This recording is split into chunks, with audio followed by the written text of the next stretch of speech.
اللہ تعالیٰ قرآن پاک میں ارشاد فرماتا ہے محمد رسول اللہ، محمد اللہ کے رسول ہیں۔ والذین معہ اشداء علی الکفار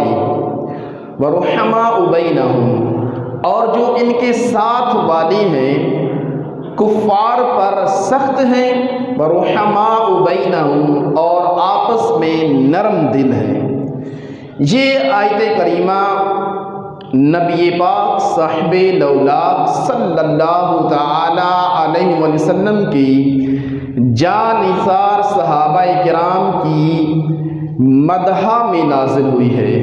یعنی اس آیت کریمہ میں صحابہ کرام کی شان کو بیان کیا گیا ہے، ان کی مدح کی گئی ہے، ان کی تعریف کی گئی ہے، اور ان کی سیرت بھی ساتھ میں بیان کر دی گئی ہے۔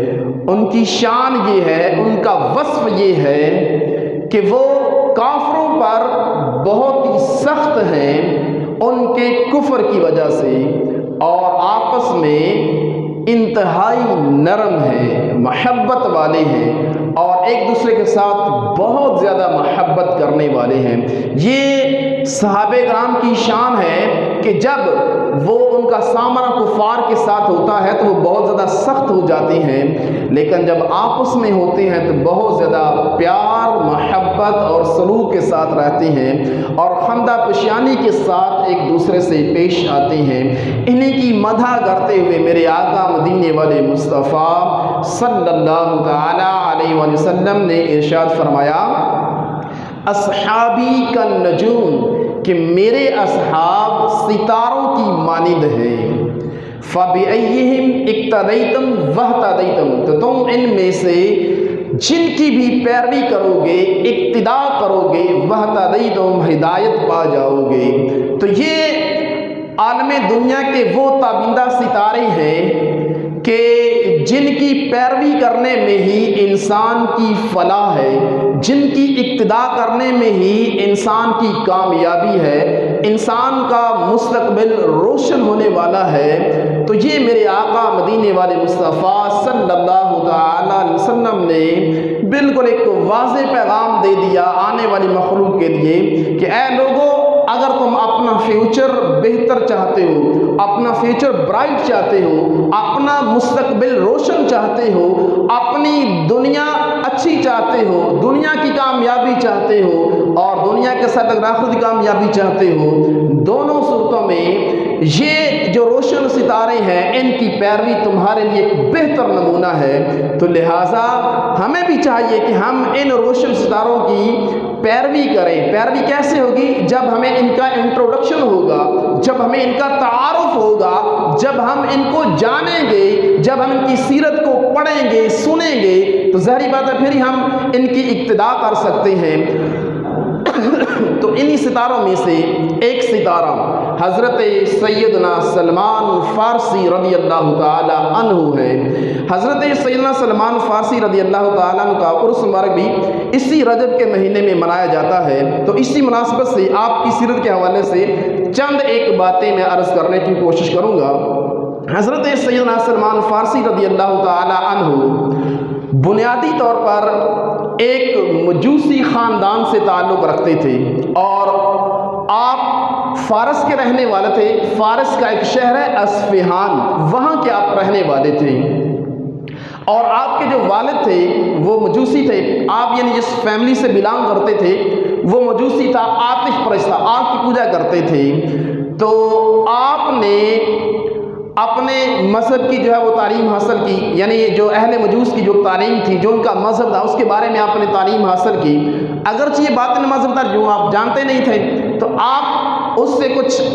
جو ہے وہ متفق نہیں ہوئے، آپ مطمئن نہیں ہوئے۔ پھر آپ حق کی تلاش میں اپنے گھر کو چھوڑا، اپنی فیملی کو چھوڑا، اپنے والدین کو چھوڑا، اپنے بہن بھائیوں کو چھوڑا، اپنے رشتہ داروں کو چھوڑا، اپنے دوستوں یاروں کو چھوڑا،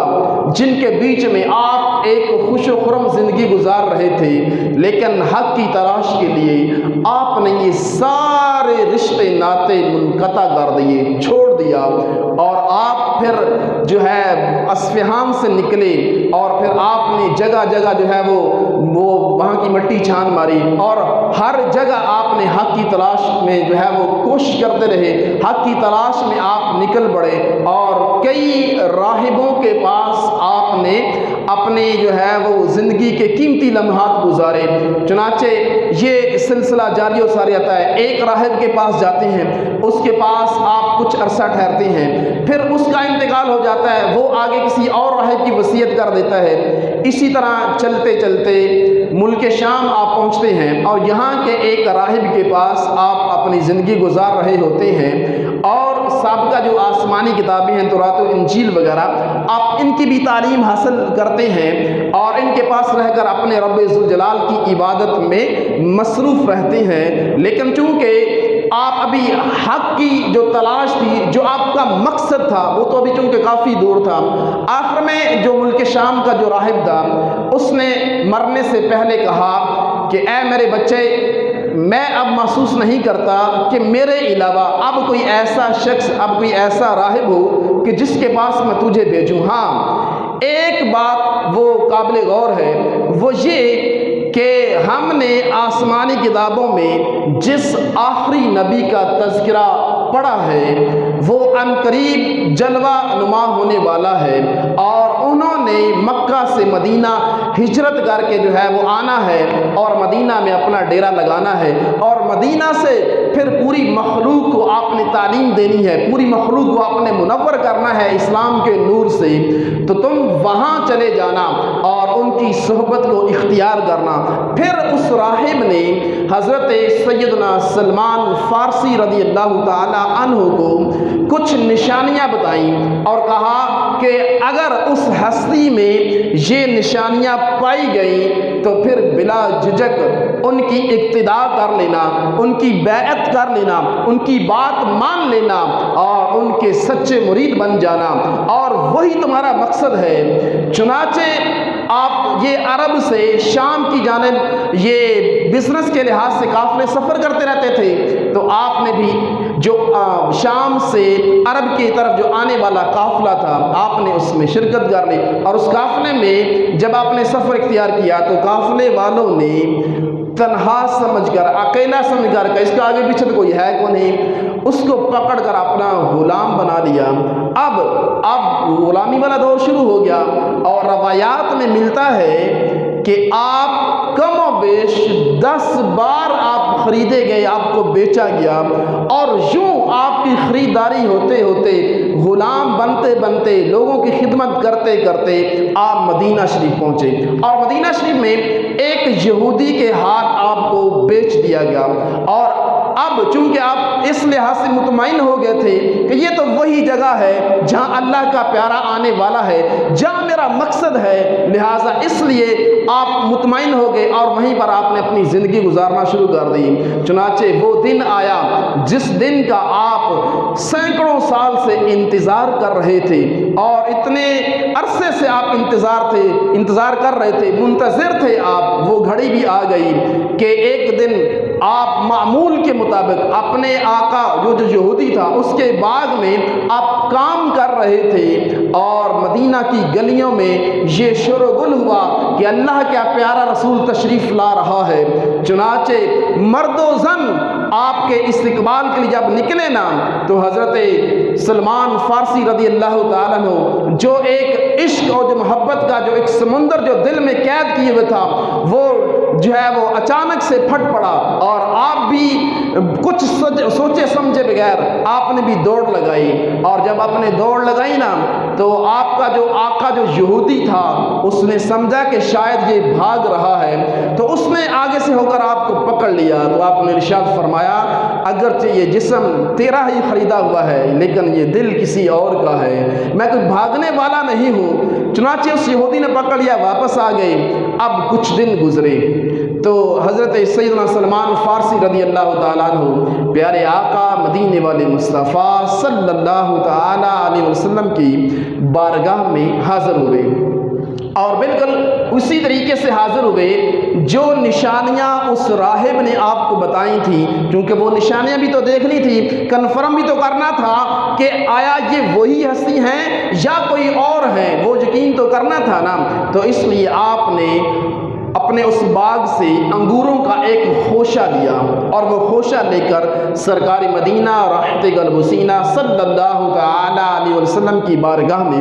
حاضر خدمت ہوئے اور عرض کی کہ یا رسول اللہ یہ صدقہ ہے، قبول فرمائیے۔ میرے آقا مدینے والے مصطفیٰ صلی اللہ تعالی علیہ وسلم نے ارشاد فرمایا کہ اے بندہ خدا، ہم صدقہ قبول نہیں کرتے، اور آپ نے اس انگور کی جانب اپنا ہاتھ نہیں بڑھایا، بلکہ قریب بیٹھے ہوئے جو فقراء صحابہ کرام تھے آپ نے ان کی جانب اشارہ کیا کہ یہ فقراء بیٹھے ہوئے ہیں، ان کو کھلا دو۔ چنانچہ پہلی نشانی پوری ہو گئی، اور اس راہب نے یہی بتایا تھا کہ وہ اللہ کا نبی جو ہے وہ صدقہ قبول نہیں کرے گا بلکہ وہ ہدیہ اور تحفہ قبول کرے گا۔ چنانچہ یہ جو پہلی نشانی تھی یہ آج کمپلیٹ ہوئی۔ پھر آپ واپس تشریف لے آئے، اپنے باغ میں اپنے معمول کے مطابق کام کرتے رہے۔ پھر کچھ دن گزرے اور آپ نے ایک انگور کا خوشہ لیا اور سرکار کی بارگاہ میں حاضر ہوئے، عرض کی یا رسول اللہ یہ تحفہ ہے میری جانب سے، یہ ہدیہ ہے، قبول فرمائیے۔ میرے آقا مدینے والے مصطفیٰ صلی اللہ تعالی علیہ وسلم نے ارشاد فرمایا کہ تحفہ ہم قبول کر لیتے ہیں۔ چنانچہ آپ نے اس خوشے کو قبول کیا اور ان کو بھی ساتھ میں بٹھایا، اور جو دیگر صحابہ کرام جو تشریف فرما تھے ان کو بھی بلا لیا، اور ان کے ساتھ بیٹھ کر میرے آقا مدینے والے مصطفیٰ صلی اللہ تعالی علیہ وسلم نے وہ انگور تناول فرمائے۔ دوسری نشانی بھی پوری ہو گئی اور ایک نشانی رہ گئی تھی، تیسری اور آخری نشانی وہ یہ تھی کہ اس راہب نے بتایا تھا کہ ان کی پشت پر مہر نبوت ہوگی، جیسے ایک کبوتری کا انڈا ہوتا ہے اس کی مثل جو ہے مہر نبوت ہوگی۔ اگر وہ اس کو بھی دیکھ لینا، اگر وہ مہر نبوت ان کے ہوئی تو سمجھ جانا کہ وہ اللہ کا آخری نبی ہے۔ چنانچہ جب اس سے فارغ ہوئے نا تو اب چونکہ وہ تیسری نشانی دیکھنی تھی، لیکن میرے آقا مدینے والے مصطفیٰ صلی اللہ تعالی علیہ وسلم نے وہ اپنے جسم اطہر پر چادر لی ہوئی تھی، تو چادر لینے کی وجہ سے چونکہ وہ جسم آپ کا ڈھپا ہوا تھا آپ دیکھ نہیں سکتے تھے، تو آپ تھوڑی تھوڑی دیر کوشش کرتے تھے کہ آپ کی پشت کی جانب دیکھیں۔ میرے آقا مدینے والے مصطفیٰ صلی اللہ تعالی علیہ وسلم نے جب یہ ادراک فرمایا نا کہ یہ بار بار میری پشت کی جانب دیکھ رہے ہیں، تو میرے آقا نے پھر خود ہی چادر ہٹا دی پشت مبارک سے اور ارشاد فرمایا انظر ما امرت بہی، دیکھو جس کا تمہیں کہا گیا تھا، دیکھ لو اس چیز کو جس کے بارے میں تجھے بتایا گیا تھا۔ تو پھر آپ نے زیارت کی اور اس مہر نبوت کو چوم لیا اور کلمہ پڑھ کر مسلمان ہو گئے، اور نبی پاک صاحب لولاق صلی اللہ تعالی علیہ وسلم کے سچے مرید بن گئے، سچے غلام بن گئے، اور پھر اس کے بعد سے لے کر دم زیست آخری دم تک آپ سرکار مدینہ راحت قلب و سینہ صلی اللہ تعالی وسلم کی غلامی میں، آپ کی محبت میں، آپ کے عشق میں آپ نے پوری زندگی گزار دی، اور صحابہ کرام میں سب سے طویل، سب سے لمبی عمر پانے والے حضرت سیدنا سلمان فارسی رضی اللہ تعالی عنہ ہے۔ ایک روایت کے مطابق آپ کی عمر 250 سال سے بھی زیادہ تھی، اور 33 یا 36 ہجری میں آپ کا وصال ہوا تھا۔ تو چونکہ آپ بھی بیسیکلی یہاں مدینہ شریف میں غلام تھے، بعد میں آپ کو بھی غلامی سے رہائی مل گئی اور اصحاب صفہ میں آ گئے۔ پھر میرے آقا نے آپس میں جو ہے وہ مواخات مدینہ یعنی بھائی چارہ بنا، جو مدینہ کے جو رہنے والے مسلمان انصار تھے اور مکہ سے یا اس کے علاوہ دیگر علاقوں سے ہجرت کر کے آنے والے جو مسلمان تھے، تو چونکہ یہ بے سر و سامان تھے تو پھر میرے آقا نے ایک انصاری کو اور ایک مہاجر کو پکڑا، دونوں کو آپس میں بھائی بنا دیا۔ اور یہ کیسی بھائی بندی تھی، اور یہ میرے آقا کا جو بنایا ہوا بھائی چارہ تھا، یہ ان لوگوں کا آپس میں ایسا بھائی چارہ ہو گیا تھا کہ جیسے سگے بھائی بھائی ہوتے ہیں، بلکہ سگے بھائی نہیں، سگے بھائیوں سے بڑھ کر یہ اپنے ایک دوسرے سے پیار کیا کرتے تھے۔ سگے بھائی تو آج وہ جائیداد کی خاطر، دنیا کے مال کی خاطر ایک دوسرے کے دشمن بن جاتے ہیں نا۔ انہوں نے تو مال و متاع اپنے بھائیوں کے لیے قربان کر دیا تھا، نچھاور کر دیا تھا، اور جتنا مال تھا وہ سارا اکٹھا کیا اور اس کے 2 حصے کیے، اور اپنے مہاجر بھائی سے کہا کہ اس میں سے جو حصہ تم لینا چاہو وہ لے لو۔ یہ تو وہ لوگ تھے، تو چونکہ ان کے نزدیک دنیا کے مال کی کوئی حیثیت نہیں تھی، ان کے نزدیک اللہ اور اس کے حبیب کا حکم ترجیح رکھتا تھا، اس لیے انہوں نے اپنا سارا مال اپنے بھائیوں کے لیے جو ہے ان کے سامنے کر دیا، ان کے سامنے رکھ دیا، اپنی جائیداد، اپنا دھن دولت، حتیٰ کہ جس کی 2 بیویاں تھیں اس نے ایک بیوی کو طلاق دے دیا اور اپنے دوسرے مسلمان بھائی کو دے دی۔ تو ان میں سے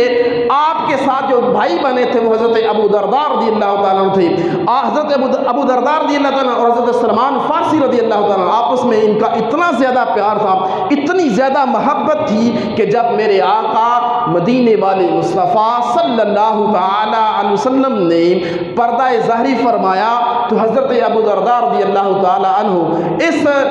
غم کو برداشت نہ کر سکے، تو پھر آپ مدینہ سے کوچ کر کے ملک شام چلے گئے اور وہاں جا کر اپنے ڈیرا لگا لیا۔ اور حضرت سیدنا فاروق اعظم رضی اللہ تعالیٰ عنہ کے دور میں جب یہ خلافت ملتی ہے تو آپ نے جو کبار صحابہ کرام تھے، جو بزرگ صحابہ کرام تھے اور جنہوں نے نبی پاک صاحب لولا کی سب سے زیادہ صحبت اختیار کی ہوئی تھی، جو سب سے زیادہ تقوی والے تھے، جو سب سے زیادہ خوف خدا رکھنے والے تھے، ان کو پھر آپ نے گورنر بنانا شروع کر دیا۔ ان میں ایک حضرت سیدنا سلمان فارسی بھی ہیں، آپ کو عراق کے شہر مدائن کا گورنر بنایا گیا، چنانچہ آپ کو بھی مدینہ چھوڑنا پڑا، آپ بھی پھر اپنا جو ہے یہاں سے اپنے کوچ کیا اور مدائن میں جا کر اپنا ڈیرا لگا لیا اور وہاں کے آپ گورنر بن گئے۔ اچھا، اس وقت کے گورنر اور آج کے گورنر میں زمین آسمان کا فرق تھا۔ آپ وہاں پر گورنر لگتے ہیں اور 30,000 کی آبادی ہوتی ہے، آپ کا جو مشارہ لگتا ہے، آپ کی جو پے لگتی ہے، جو تنخواہ ہوتی ہے آپ کی ماہانہ، وہ ہوتی ہے 5,000 درہم۔ کتنی؟ 5,000 درہم۔ اور یہ 5,000 درہم آپ تنخواہ لے کر کوئی اپنی عیاشی نہیں کرتے تھے، بلکہ اس 5,000 درہم سے اس شہر کے اندر جو فقراء ہوتے تھے، جو غرباء ہوتے تھے، جو کمزور لوگ ہوتے تھے، چپکے سے رات کے اندھیرے میں جایا کرتے تھے اور ان کی خدمت کر کے آ جایا کرتے تھے، یہ پوری کی پوری تنخواہ اپنی رعایا کے اندر تقسیم کر دیا کرتے تھے۔ اور خود کیسے گزارا کرتے تھے؟ خود آپ کا عمل یہ تھا، آپ اتنے خوددار تھے کہ کسی سے مانگتے بھی نہیں تھے، بلکہ کھجور کے پتوں کی آپ ٹوکریاں بنایا کرتے تھے، وہ ٹوکریاں آپ بازار میں سیل کرتے تھے، بیچا کرتے تھے، اور اس سے جو آمدنی حاصل ہوتی تھی اس سے اپنا گزر بسر کرتے تھے۔ یہ وہ لوگ ہیں، اسی وجہ سے تو یہ تعریف کے حقدار ہیں کہ رب ذوالجلال قرآن پاک میں ان اصحاب کی مدح فرماتا ہے، ان کی تعریف فرماتا ہے۔ جب ان کا آخری وقت آتا ہے نا تو حضرت سعد بن ابی وقاص رضی اللہ تعالی عنہ آپ کی عیادت کرنے کے لیے آپ کی بارگاہ میں حاضر ہوتے ہیں، اور جب آپ کی بارگاہ میں حاضر ہوئے نا تو حضرت سلمان فارسی رضی اللہ تعالی عنہ رو رہے ہوتے ہیں، اور شدید قسم کا جو ہے وہ رونا ہوتا ہے، اور ایک ہچکچاہٹ ہوتی ہے، اور آہیں بھر بھر کر رو رہے ہوتے ہیں۔ تو حضرت سعد بن ابی وقاص رضی اللہ تعالیٰ نے فرمایا کہ اے سلمان، کیا دنیا چھوٹنے پر رو رہے ہو کہ دنیا اب چھوٹ رہی ہے اس لیے رو رہے ہو؟ تو حضرت سلمان فارسی رضی اللہ تعالیٰ عنہ نے فرمایا کہ اے میرے بھائی، دنیا کے چھوٹنے کا کوئی غم نہیں ہے، بلکہ اب تو میرا جو وقت ہے وہ انتہائی قریب ہے کہ میں اپنے خلیل سے ملنے والا ہوں۔ یعنی اشارہ تھا نبی پاک صاحب الاولاد صلی اللہ علیہ وسلم کی جانب، اور میرے خلیل نے ہمیں یہ نصیحت کی تھی، ہمیں یہ سمجھایا تھا کہ دنیا کے مال کو اکٹھا نہیں کرنا ہے، اور میں اپنے سامنے مال کی کثرت کو دیکھ کر رو رہا ہوں، ہائے میرا کیا بنے گا، کہیں ایسا نہ ہو کہ میرے خلیل یہ دنیا کے اندر جو میں نے مال و متاع اکٹھا کیا ہوا ہے، کہیں اس کو دیکھ کر میرے خلیل مجھ سے ناراض نہ ہو جائے۔ جب اس بات کو پڑھتا ہے، جب اس بات کی خبر ملتی ہے کہ وہ مال و متاع کیا تھا جس کو دیکھ کر آپ رو رہے تھے، حضرت سعد بن ابی وقاص رضی اللہ تعالی عنہ ارشاد فرماتے ہیں کہ وہ مال و متاع یہ تھا کہ کہ آپ جس حجرے میں، جس کمرے میں، جس جگہ پر آپ صاحب فراش ہیں، آپ لیٹے ہوئے ہیں، اس کمرے میں صرف ایک پیالہ رکھا ہوا تھا، ایک لکڑی کا پیالہ تھا جس سے آپ پانی پیا کرتے تھے اور اپنے دیگر جو کام کاج تھے جیسے کپڑے وغیرہ دھونا، دیگر جو استعمال ہوتے تھے، وہ اس استعمال کے لیے آپ کو ایک پیالہ رکھا ہوا تھا۔ اس کے علاوہ اس جگہ پر، اس کمرے میں کوئی اور چیز نہیں تھی۔ آپ اس پیالے کو بھی دنیا سمجھ رہے تھے اور کثیر دنیا سمجھ رہے تھے۔ ذرا غور کیجئے، یہ ہیں وہ لوگ جن کو ہزاروں لوگوں پر جو ہے وہ نگران مقرر کیا جاتا ہے، اور ذاتی زندگی کا یہ عالم ہے کہ اپنی جو ایک ذاتی ملکیت ہے، جو اپنی جائیداد ہے، اس میں اندر صرف ایک پیالہ ہے اور آپ اس پر بھی جو ہے خفا ہیں، آپ رو رہے ہیں کہ کہیں یہ کثیر دنیا دیکھ کر میرے آقا مجھ سے خفا نہ ہو جائیں۔ یہ ہیں وہ لوگ جو اللہ سے ڈرنے والے ہیں، یہ ہیں وہ لوگ جو دنیا کے مال سے محبت نہیں بلکہ اللہ اور اس کے حبیب سے محبت کرنے والے ہیں۔ آج ہماری پستی اور ہماری کمزوری کا سبب یہ ہے کہ آج ہم مخلوق سے ڈرتے ہیں اور ہم محبت کرتے ہیں تو دنیا کے مال و متاع سے محبت کرتے ہیں، دنیا کی فانی چیزوں سے محبت کرتے ہیں جنہوں نے ہمیں چھوڑ دینا ہے یا ہم نے ان کو چھوڑ دینا ہے۔ ہماری محبت ان کے لیے ہے، ہماری پوری زندگی، ہماری جوانی ان چیزوں کے لیے ہے، لیکن ان لوگوں کی جوانی، ان لوگوں کی زندگی اللہ اور اس کے رسول کے لیے ہوا کرتی تھی۔ ذرا غور کیجئے کہ وہ جس بستر پر پڑے ہوئے ہیں، وہ کہ بستر کوئی تخت نہیں تھا، اس کے اوپر کوئی دیباج اور ریشم، کوئی حریر کے کوئی وہ کپڑے نہیں پڑے ہوئے تھے، بلکہ وہ ایک کھجور کی چٹائی تھی، اور وہ بھی کوئی پرانی سی چٹائی تھی جس پر آپ تشریف فرما ہیں اور آپ ملک کے گورنر ہیں، اور ایک آج کے وزیروں کی بھی حالت ہے کہ جس علاقے میں آتے ہیں اس علاقے کو بند کر دیا جاتا ہے اور وہاں کی عوام کو ذل و خوار کر دیا جاتا ہے۔ ایک یہ لوگ ہیں جو صرف اللہ سے ڈرتے ہیں، جو اللہ سے ڈرتا ہے وہ مخلوق میں کسی سے نہیں ڈرتا، اور یہی تو وجہ ہے کہ ان کا رعب چہار جہان ہوا کرتا تھا، کفار کے دلوں میں ان کا رعب ہوا کرتا تھا، اور آج مسلمان کفار سے ڈرتے ہیں اس لیے کہ انہوں نے اپنے ہیروز کو چھوڑ دیا ہے، اپنے جو بیسک جو تھی جن کو ہم نے اپنانا تھا ان کو چھوڑ دیا ہوا ہے۔ میٹھے اور پیارے اسلامی بھائیو، اگر آج بھی ہم اپنی بقا چاہتے ہیں، اگر ہم چاہتے ہیں کہ ہم آزادانہ زندگی گزاریں، تو ہمیں اسلام کے ان ہیروز کو فالو کرنا پڑے گا، ان کی سیرت کو اپنانا پڑے گا۔ جب تک ہم ان کی سیرت کو نہیں اپنائیں گے ہم کامیاب نہیں ہو سکتے، ہم فلاح نہیں پا سکتے، بلکہ دنیا کے اندر ہماری ذلت مقدر رہے گی۔ لہٰذا میٹھے اور پیارے اسلامی بھائیو، ہمیں اپنے اسلاف کی یاد کو تازہ کرنا چاہیے، ان کی سیرت کو پڑھنا چاہیے، سمجھنا چاہیے، اور سمجھ کے بعد اپنی ذات پر نافذ بھی کرنا چاہیے۔ جب ہم نافذ کریں گے، یقین جانیے، پھر انشاءاللہ رب ذوالجلال کی جانب سے ایک شوق، ایک غلبہ، ایک قوت اپنے اور دل جو ہے وہ مضبوط ہوں گے، اور پھر ہم اچھے طریقے سے جیسا اس دنیا میں رہنے کا حق ہے ایسے ہم رہ سکتے ہیں، وگرنہ ذلت اور رسوائی ہمارا مقدر رہے گی۔ لہٰذا میٹھے اور پیارے اسلامی بھائیو، اس کا حل یہی ہے کہ ہمیں اپنے اسلاف کو اپنانا پڑے گا، ان کی سیرت کو اپنانا پڑے گا، اس کے علاوہ کوئی اور چارہ نہیں ہے۔ اللہ تعالیٰ کی بارگاہ میں دعا ہے کہ جو چاند ایک باتیں میں نے آپ کی بارگاہ میں پیش کی ہیں، اللہ تعالیٰ ہم سب کو ان پر عمل کرنے کی توفیق عطا فرمائے۔